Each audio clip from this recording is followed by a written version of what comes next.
Ladies and gentlemen, we're approaching Reno. Fasten your seatbelts, we're touching down.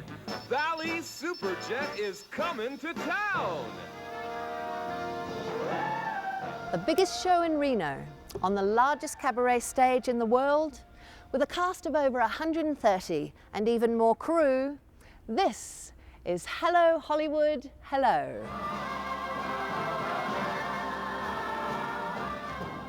Feel that beat, feels good.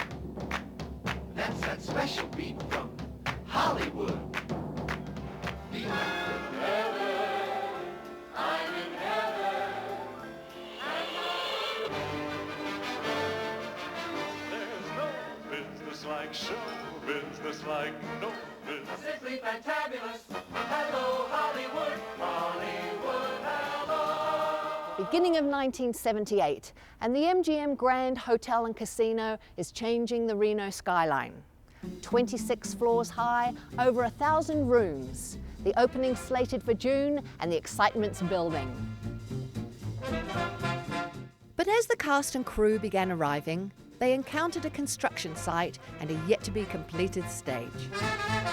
I think my husband and I drove up from Vegas on the 19th of January, and we went into rehearsals the 6th of February, 1978. And we all arrived. Of course, the hotel was pretty much just cement floors. It was probably being painted. It was very, very basic. Got into the showroom. The stage was pretty much ready to go. I mean, elevators were a little bit questionable, but it was, you know, the seating inside was not. I mean, they had put carpet down, but of course there were no booths, there were no seats, there was no nothing at that time. But that was fine. But yeah, it was a shell, and we saw it all sort of come alive. It was pretty amazing. Well, when you first walked in, you had to wear hard hats because it was still under construction. And then, I would never have thought that we would have opened in time, because you walk through this big, huge casino, and it was all, I mean, it wasn't done at all. You know, they didn't even have the structure done and the roofing, and that's why we had to wear the hard hats when we went through. But the stage area was totally finished. But I still remember looking at this stage and my jaw dropping, and I pulled out my camera and I said, I've got to take a picture of this. And I did one of those things where I tried to stay as still as I could, and I took a picture here, here, here, here, here, and here, so that I could get a full panorama. It took 6 shots to get the full panorama of this showroom. It was unbelievable how big this performance space was. The stage was huge, an acre in size. The proscenium was almost 120 feet wide and 35 feet high. It was, and still is, the largest cabaret stage in the world. It was so big, and you forget where everything was, because everything it'd be like visiting a neighbor two doors down to go to see what someone's doing over there. You know, I forget where everything was, you know, stored. And it took about a week to figure out what I was doing on stage, and then, you know, the stage became my friend. It was huge, and it was huge to try to do the warm-ups, as we were always given every single day that we had to do from one side to the other. I mean, it was miles to go and miles to run and miles to jump. Yeah, that was pretty tough, you know, but it was, oh gosh, it was a glorious stage. The expanse of the stage mirrored the expanse of the production. Hello Hollywood Hello was big, really big. When MGM came to Reno, it was the biggest casino in town, the biggest casino in Nevada, and they wanted a show to match. So they planned the biggest show with a budget of millions. And they hired the king of shows to produce it, Don Arden.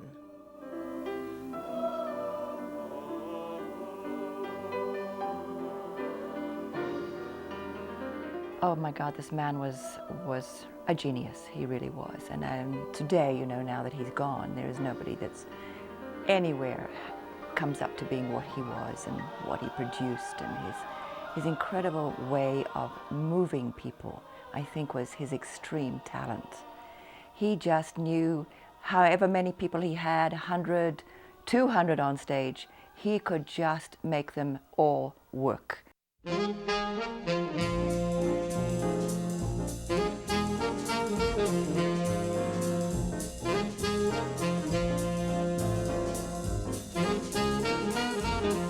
Don Arden started producing shows for himself and his dancers when he was just a teen.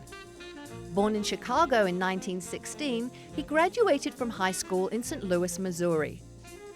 He started his career dancing in speakeasies during the Prohibition era. The story goes that one day he complained about the backup dancers for his show.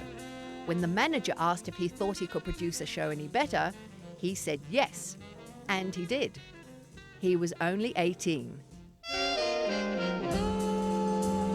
Don's genius was known far and wide. He had shows in 26 countries. He was the guy for decades and decades.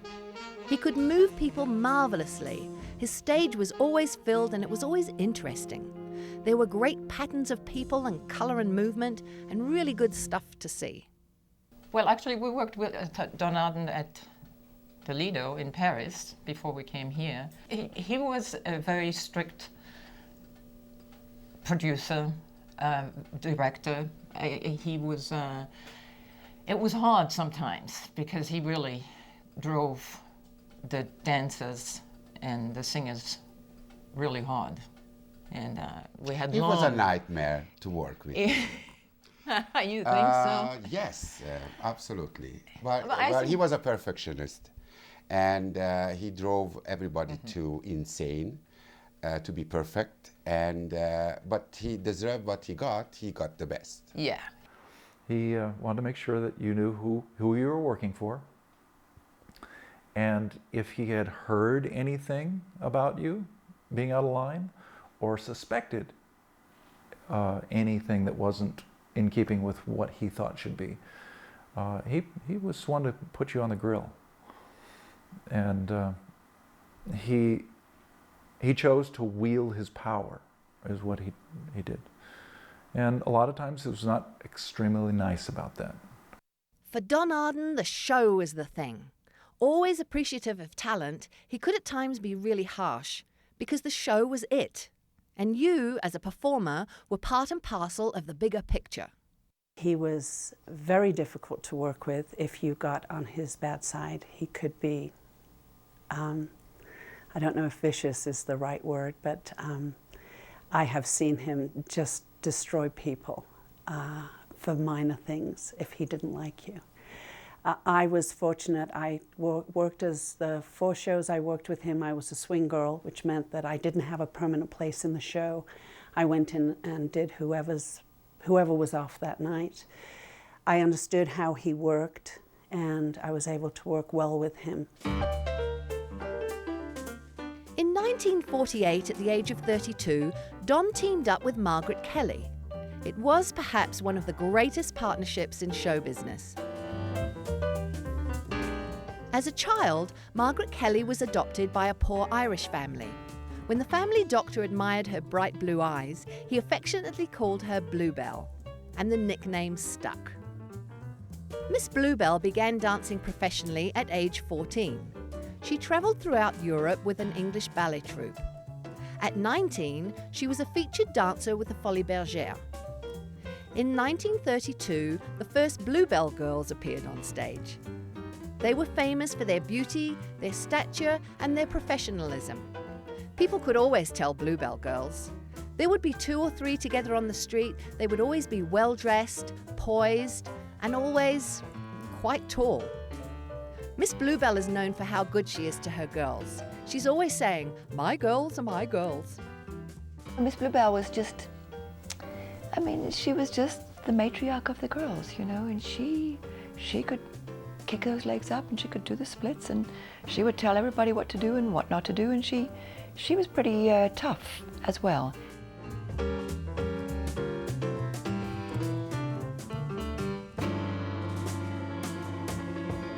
When I came into the Bluebell, she had a dress code when you were outside. She was a very secure person to work with. She had her girls work all over the world. You never felt that you were going to be in danger, if she felt her girls were in any way threatened, we would be taken out of the country. I have a great deal of respect for her. Arden and Miss Bluebell were the most fantastic team. With his wonderful use of people on stage and her lovely line of Bluebell girls and the handsome Kelly boys, they mesmerized audiences all around the world. They had shows in Paris, in Rio de Janeiro, in Hong Kong, in Vegas, and now in Reno.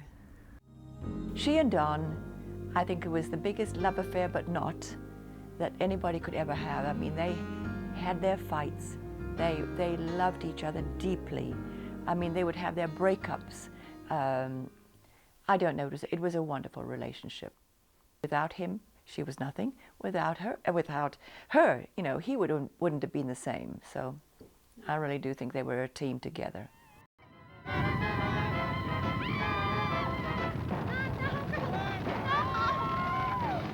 For every show, there's someone behind the scenes, someone who makes everything work.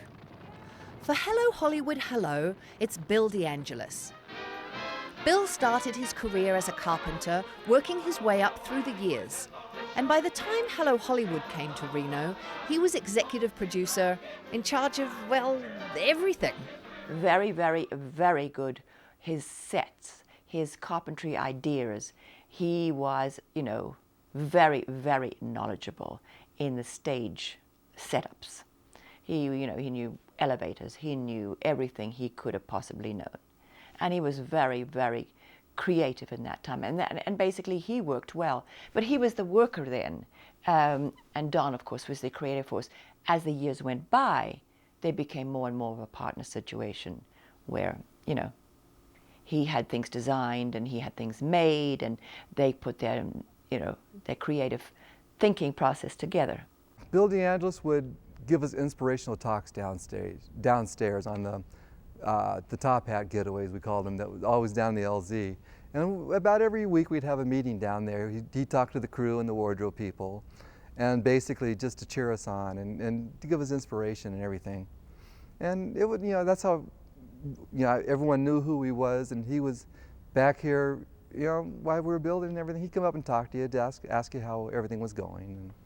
Our company manager was Gillian Rushoe. She started on Hello Hollywood as a principal dancer.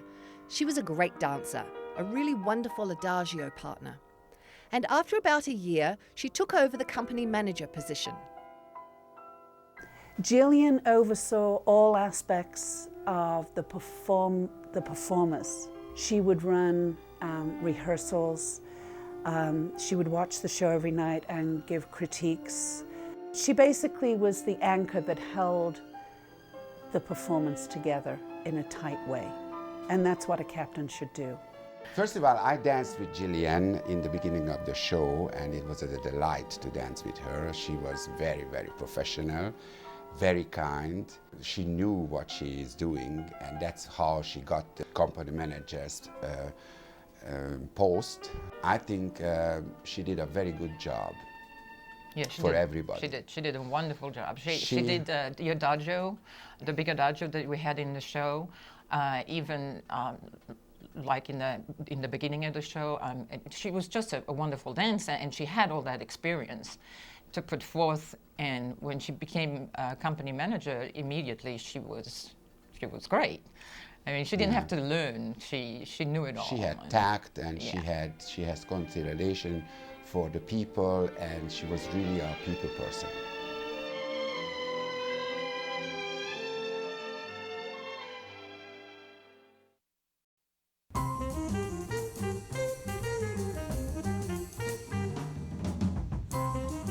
You know, we came from everywhere. UK, France, Germany, Australia, South Africa. I was offered the contract twice, actually, once in Hong Kong and once in Australia. I'd never been to America, so I said I have to see the States before I stop dancing. I was coming to the end of a show in Vegas. Miss Bluebell was in Vegas. This is in the summer of '77.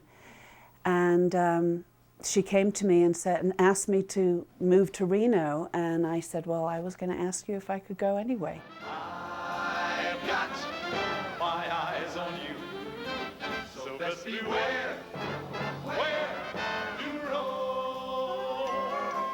I had been advised by a friend of mine that I might look for a show position in Las Vegas. And I said, oh, sure. I'm this classically trained singer who's going to go sing in some lounge, smoky lounge in Las Vegas. And they said, no, they have these big shows.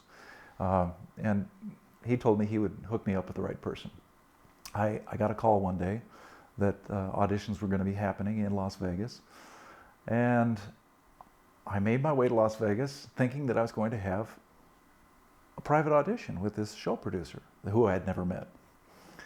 So I walked in for this interview, found the biggest cattle call I've ever seen. There were hundreds of people lined up waiting to audition for Don Arden.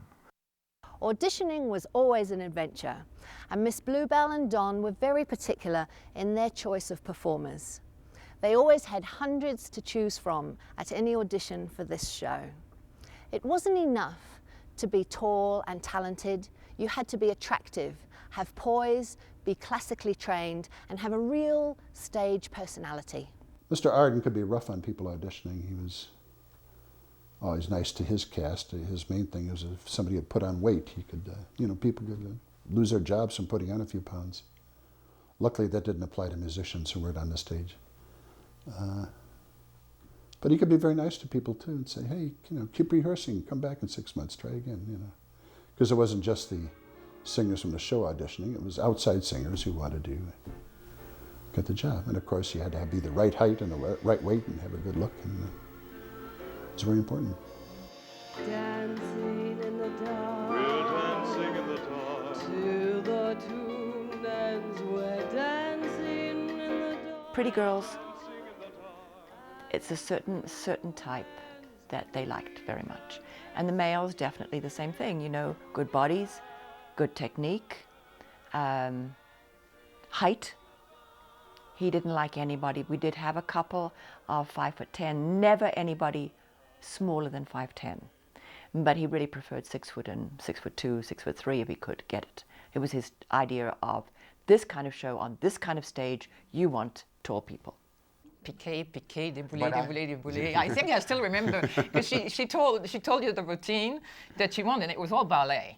There was no jazz or tap or anything like that in the audition. It was all ballet, And She wanted to know if we are very well trained. Yeah. For the job. And she would tell you what to do, and then you had to do it. She wouldn't show you. She would, and tell you. And she had a wonderful eye to pick people and discover talents. And obviously, she put together the Bluebell Girls and kept them on the top of the profession for 40 years, 50 years? How many years? Very long time. yeah.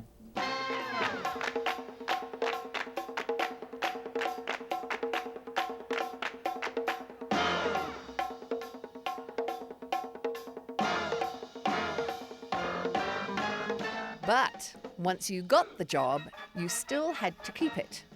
And in an Arden Bluebell production, that meant re-auditioning every 6 months. It wasn't just for the dancers, it was for the singers too. I don't care what people think of me. They call me unlucky. I tell you, Ducky, that I don't care. Hit it, girls! I'd get together with the singers and we'd rehearse, and they'd go in there, instead of going in there cold, they'd do something that I thought Mr. Arden might like to hear. The most important thing in auditioning for Mr. Arden was to not do the song from Cats. He could not stand that song, and if you sang that song, you weren't going to get a job with Mr. Arden. Singing-wise, he would be pretty bad. He could get nasty with the singers. You're looking for a certain type, and you've had to be very careful if people came and they were huge, or they were, definitely too short, or they were ugly, or, you know, you cannot say, I'm sorry. But he did it in some ways where you wanted to say, oh my God, Dom, be careful. Get off my stage. Who do you think you are? That was a usual comment. You're, you know, how did he say? You're trash. You're a piece of shit. He would be very bad with that. It was the singers where he got the most nasty, I think, in the audition process. But, you know, he wanted a certain look. He wanted a certain voice. He had, you know, he wanted a soprano this time, or he wanted an alto. And he knew what he wanted.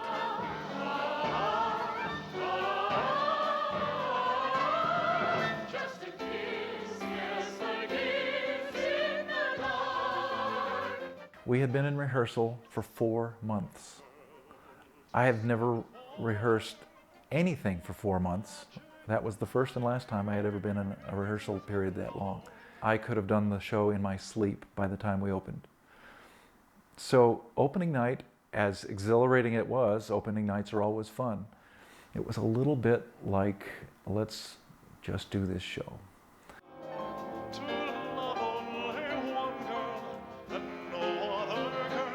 Hello Hollywood Hello made its debut on June 3rd, 1978.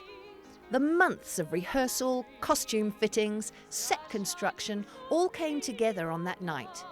It was a spectacular night that really delighted the audience.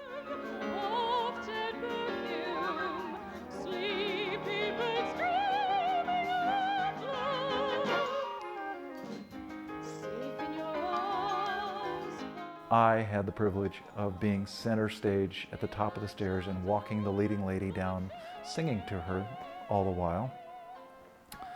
And I still remember looking at that front row of guys that were looking up and seeing me surrounded by all these beautiful women, and me. I just knew what they were thinking. You son of a gun, how did you get this job? So it was a very kicky moment in the show. Hello Hollywood was different from any other show of its time. It had the grand staircase, living curtain, but it had more of everything. The two waterfalls poured over 3,000 gallons of water a minute into a 40,000-gallon tank under the stage. 600 pounds of dry ice and $250 worth of fireworks were used in every performance. With 133 performers averaging 9 sets each, there were almost 1,200 changes of costume every performance.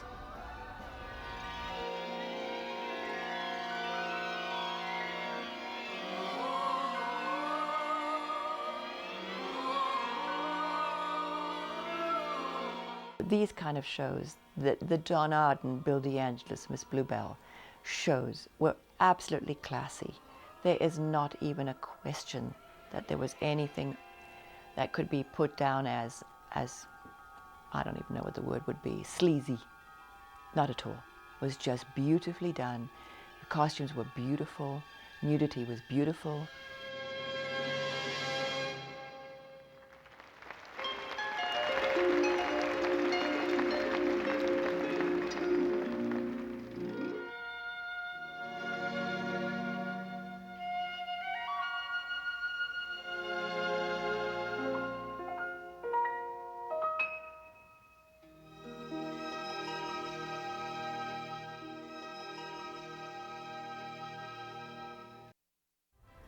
John Arden showgirls don't have holes between their legs.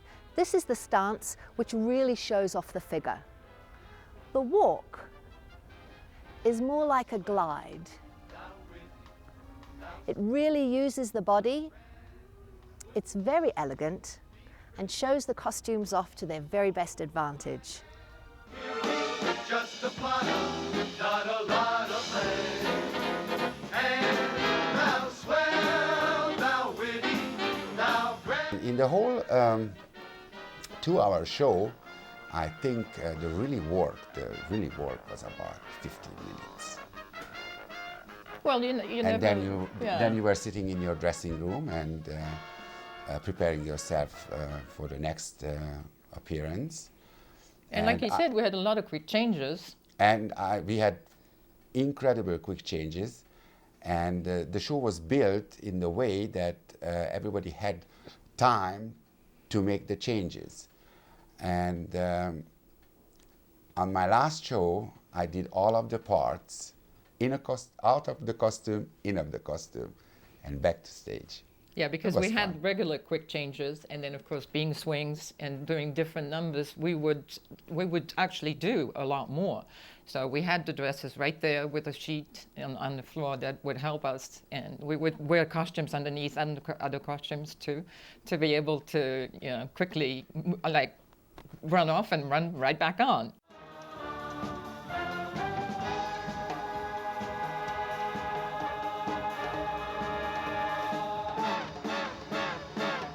A lot of drops, a lot of backdrops, a lot of scenic pieces, a lot of, you know, waterfalls. There was a living curtain.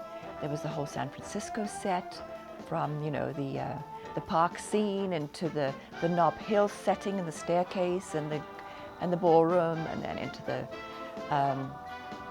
San Francisco earthquake scene where everything collapsed.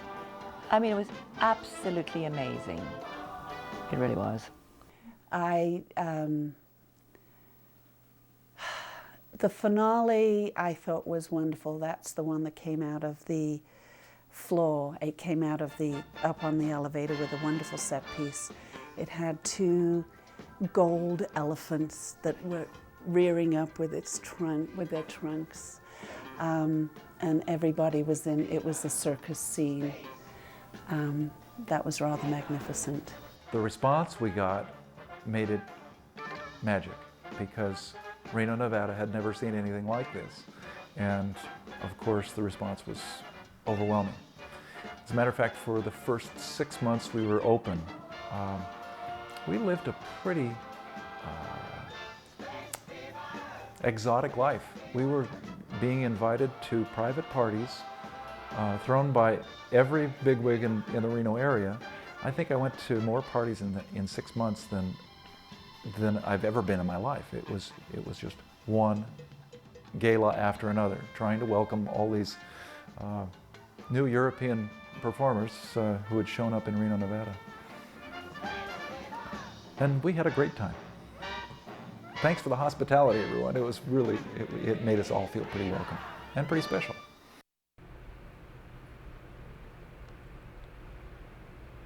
And the costumes were absolutely marvelous. And they spanned the whole spectrum, from skimpy little costumes to huge, elegant, beautiful, heavy costumes. My big hat costume, which was in the park scene of the San Francisco number, was purple and white. It had a huge, it had a crown. They all had crowns with head, and then it was sat on the side, and it was just like this huge, incredibly, a huge dish set on the side with a great big bow. And that number I had a shawl. It was to the ground, and you'd hear the material swish as you walked. You felt like a million. You felt beautiful.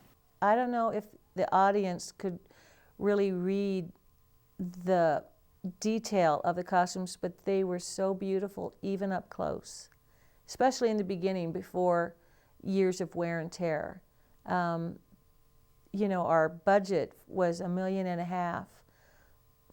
and that was back in '78, for the costumes, and they were just beautiful. They had such detail, and I mean, even like our lace was from France. Just seeing these up close, the costumes were stunning.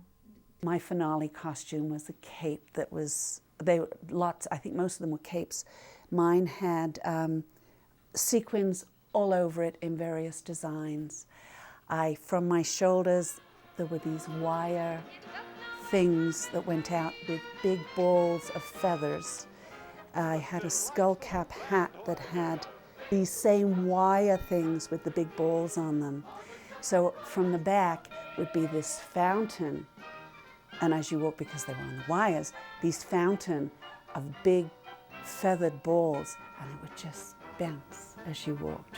So from the top all the way down to halfway down your back with these bulls.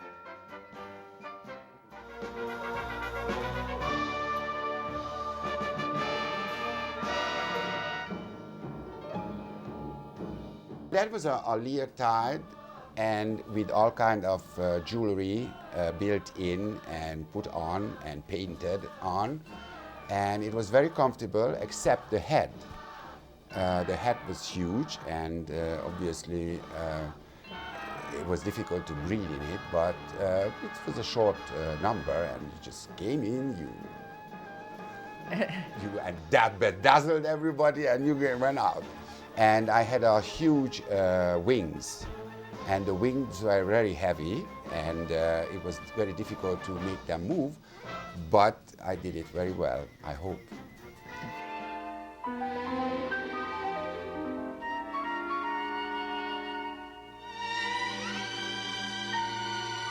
They were presented, they were fitted, they were all pretty wonderfully done because they came from houses all over, from Europe and from New York and from LA, and everything had been measured prior, and they really did a brilliant job. The costumes were fantastic, wonderful. They were created by two really talented designers, Pete Menefee and Bill Campbell. The feathers came from Madame Février in Paris, real lace. We had fans and tutus and jeweled G-strings. Our shoes were custom fitted from Paris. It's amazing actually having your shoes made for you. It feels really, really good.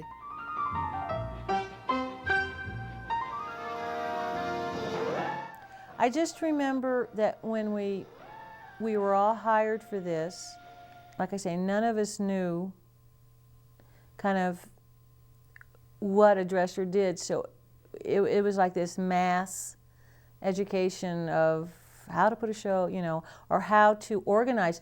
And literally we learned as we kind of put the show together. The day crew was all the ones that did all the repairs and the fittings. The night crew were mostly the dressers and doing minor sewing things like fixing a hook and eye or something that needed to be done immediately. But they were taking care of all of these, you know, performers. You were pretty much in charge of everything from head to toe, from their wigs, making sure that their wigs were turned in for either cleaning or just combing, to jewelry repair, down to their shoes, making sure that they were turned in for repair. You know, you check their soles a lot, buckles. We're on our way now. A big part of our time went into repairing fishnets so that we got longer life out of them.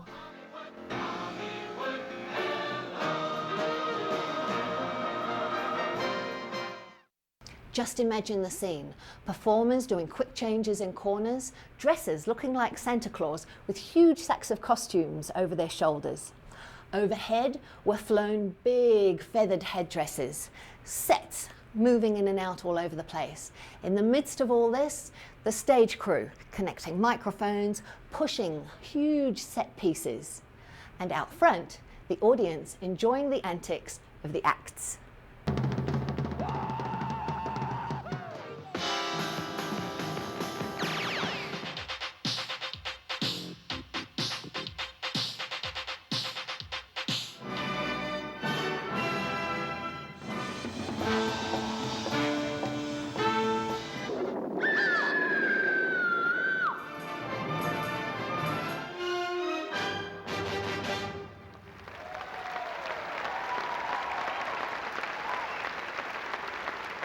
And now, great Hollywood musicals on parade.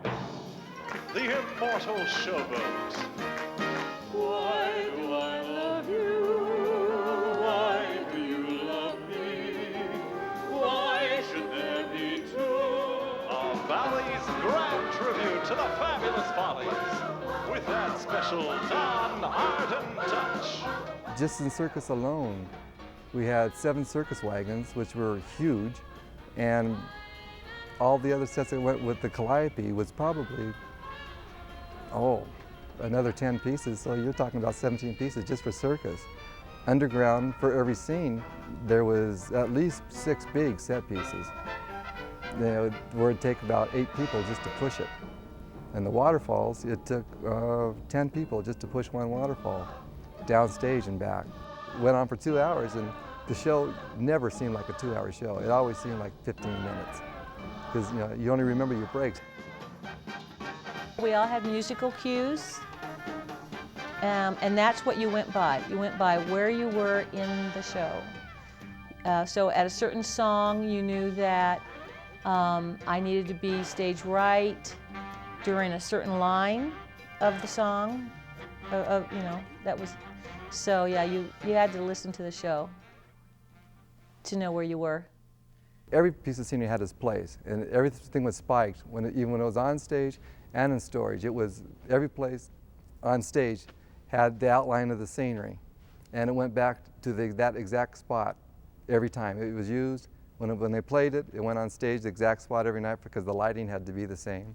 And when it was stored, it had to be in the right place. Otherwise, other sets that had to come out to be played wouldn't go around it. So everything was always exact. That's mainly what the supervisors did, was make sure that everything was put back correctly so there wouldn't be a jam-up. Because if there was a jam-up, it'd stop the show. If something didn't work, an elevator didn't work, or something was in the way, or a caster broke, the show would have to stop. And that was, that couldn't happen, Also hidden from the audience were the musicians. Hello Hollywood Hello had a live band, but they were backstage, way backstage, and down 3 flights of stairs. As common as this is today, it was an Arden innovation back then. This left the stage completely free for the show. Singers, dancers, performers were the main thing, and the musicians, instead of interacting with the performance, were out of sight. 2 floors below the stage, we have a great Bally's orchestra conducted by Mr. Wally Jones. Give them a big round of applause to Mr. Wally Jones and his 17-piece orchestra.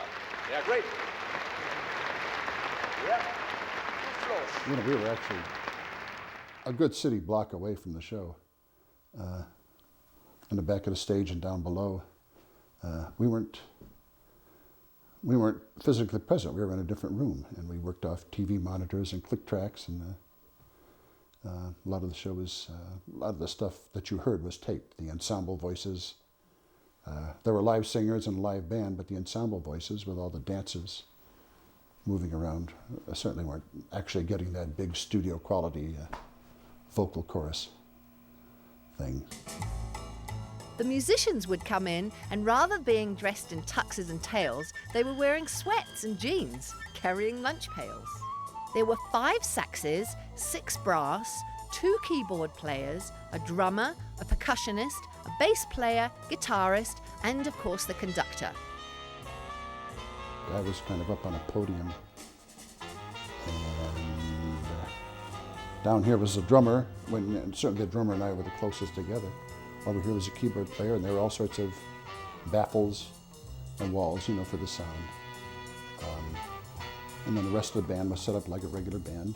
And, the percussionist was over here, and all sorts of things put up to monitor the sound. It was a drab room with big fluorescent lights, and some couches. There were fun things that happened in the show. During the holiday seasons, one of my friends, Rico, a wonderful saxophone player, used to give us all little treats, because in the middle of the space disco number, he's doing counter melodies woven through the traditional, what's expected in the score of the show. He's playing counter melodies of Jingle Bells and God Rest Ye Merry Gentlemen, and he's playing counter themes that only those of us that knew the show backwards and forwards knew that he was up to it, of course. But it was little things like that that the musicians were able to give us to keep things fresh.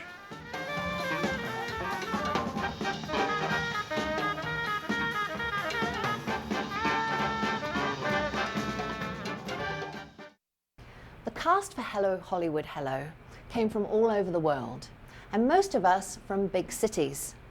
imagine the culture shock for these young persons when they arrived in northern Nevada, in Reno.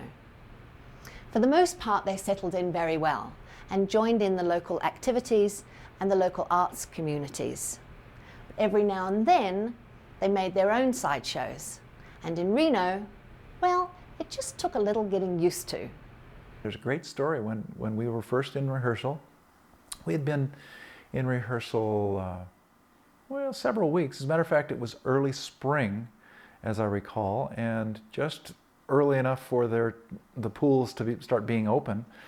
And all of a sudden, the newspapers became aware of the fact that a lot of these girls had been caught sunbathing topless at one of the pools. Well, because, of course, in Europe, being topless is perfectly normal, because you go topless on the beach. We're talking about the ladies. That was not it? the gentlemen, but yeah, that was it. So, and then... I wasn't affected by that. No. And then, of course, you know, we were used to it. And also, you didn't want to have any lines when you were on stage, because that was really hard. So you really couldn't. You really couldn't. I mean, especially for the topless dancers, you had to take your top off. And all the dancers around the pool would go and take their top off, and the people, the Americans, so not the other people from the show, but the Americans that were there got really upset.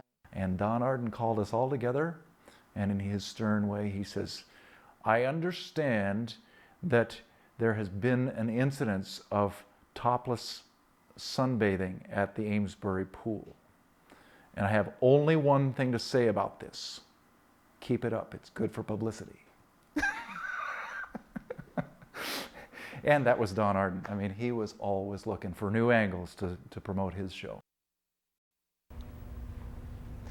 The whole show was completely choreographed, both on stage and behind the scenes.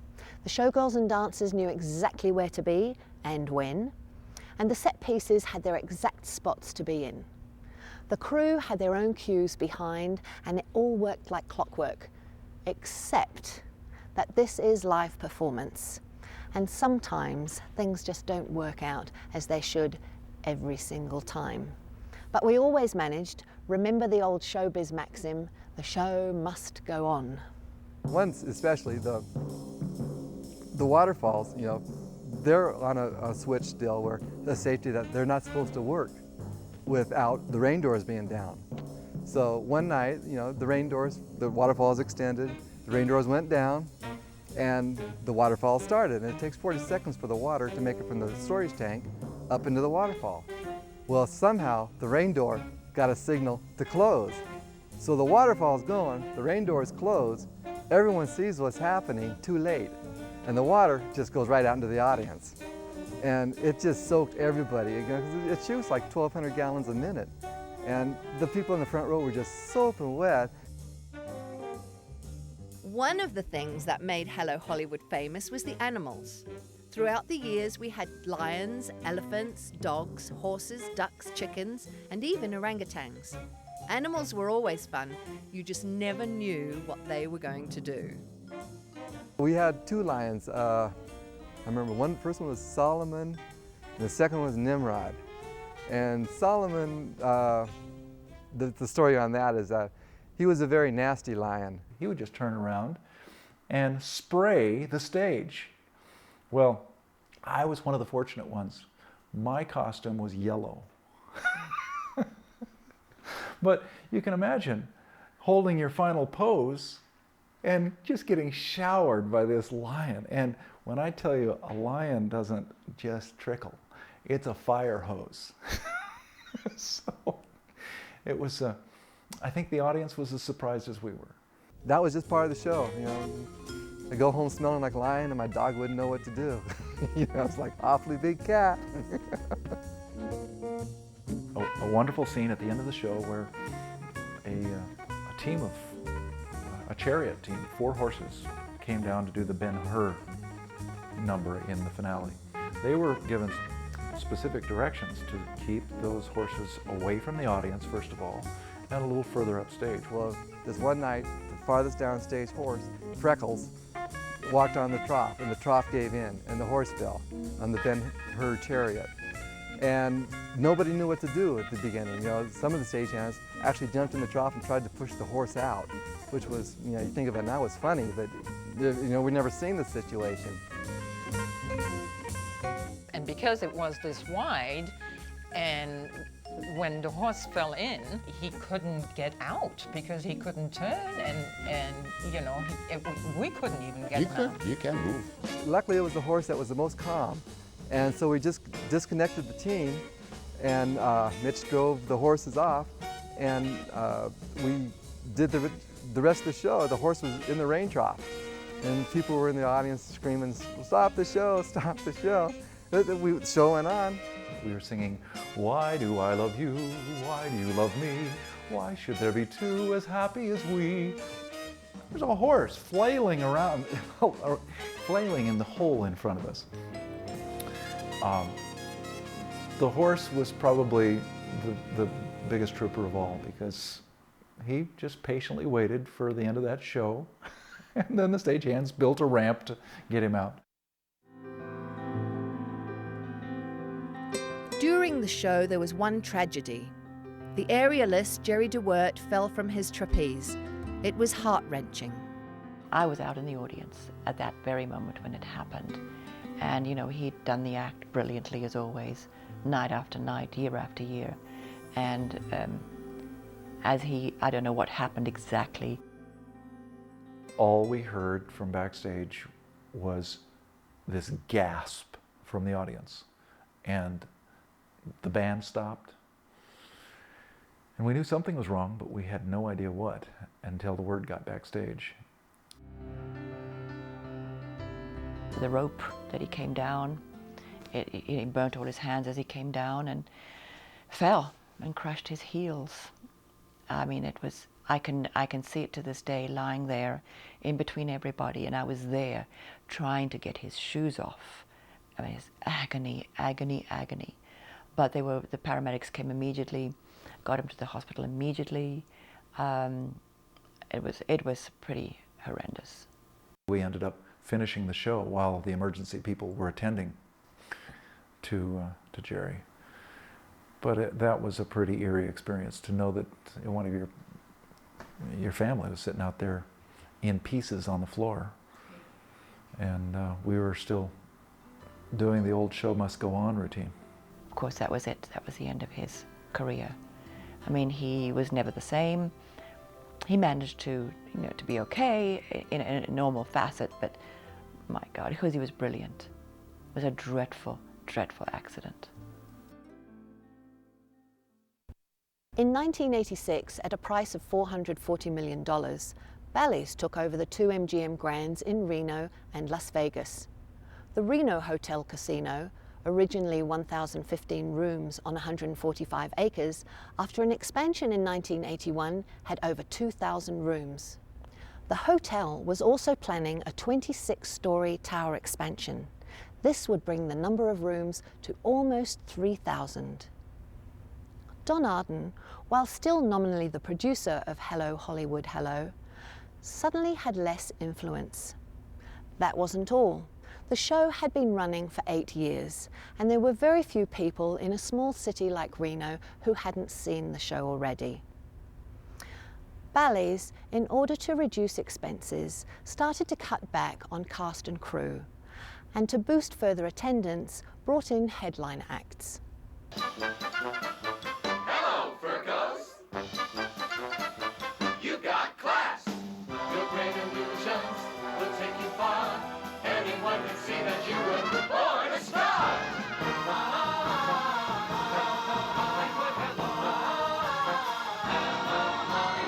At the time that we made the shift into new ownership by Bally's, this was a huge shock to all of us. First of all, MGM carried a wonderful mystique about it. How could anybody replace the mystique that MGM had, let alone a company that made exercise equipment? There was a definite difference. Just the whole atmosphere between the MGM rather the lusciousness of it, and then the Bally's group coming in.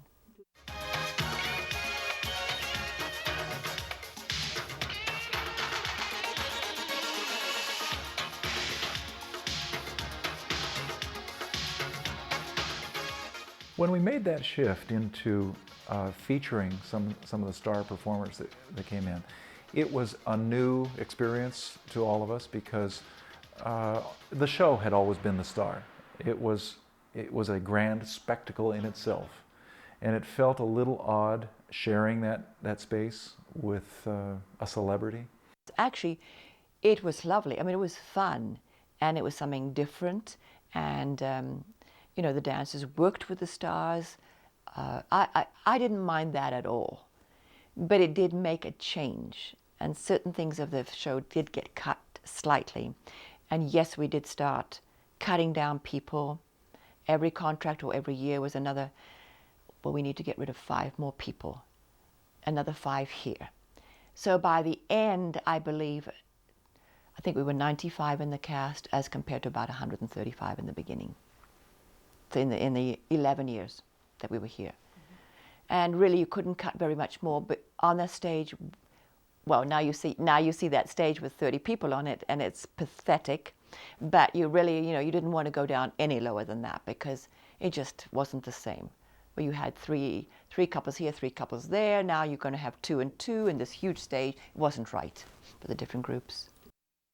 In spite of the changes, Bally's continued to have problems. With bankruptcy looming, Bally's Vice President of Entertainment, Richard Sturm, announced the closure of the show. For the people on the show, it was more than just a loss of a job. For me, I was devastated at the thought of closing. We got the notice, I think it was February the 12th. We had 10 weeks to go to the closing night. And of course, it was like, what am I going to do next? Because the whole idea had been with Dawn that we would do another show. I would be company manager. I'd go on for the rest of my life and retire.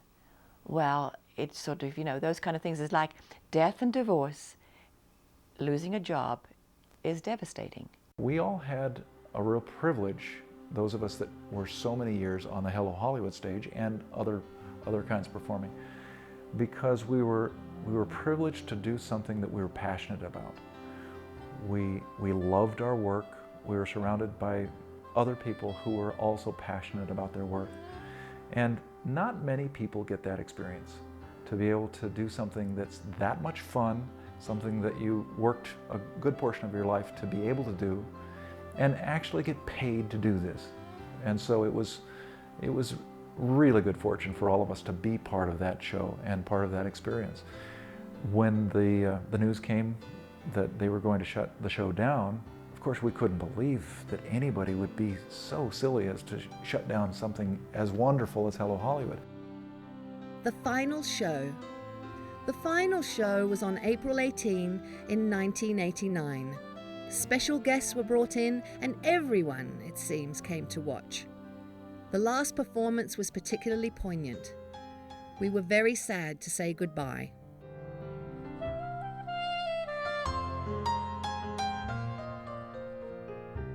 Many members of the cast and crew continued on in show business in one way or the other. Showgirls and guys from Hello Hollywood moved on to perform in venues across the globe. Others stayed in the area either by moving on to different realms of show business or by moving into different fields entirely.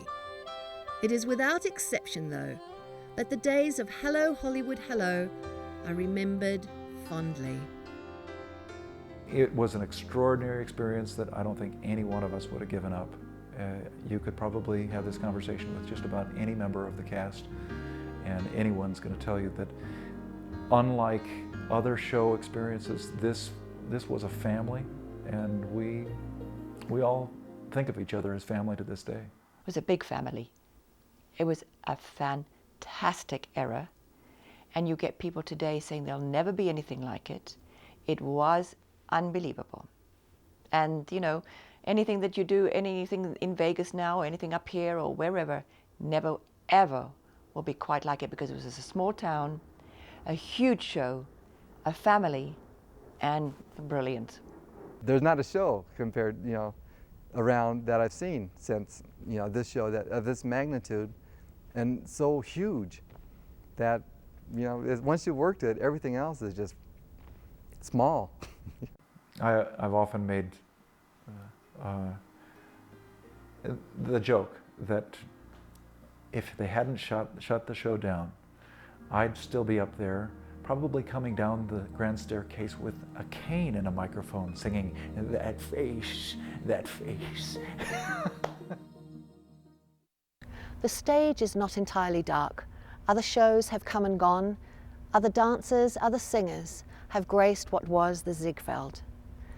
But for those of us who gave so much of ourselves to Hello, Hollywood, Hello, the theatre is just not the same.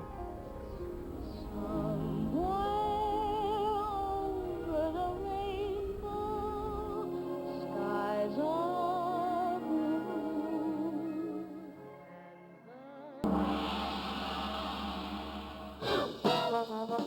blue.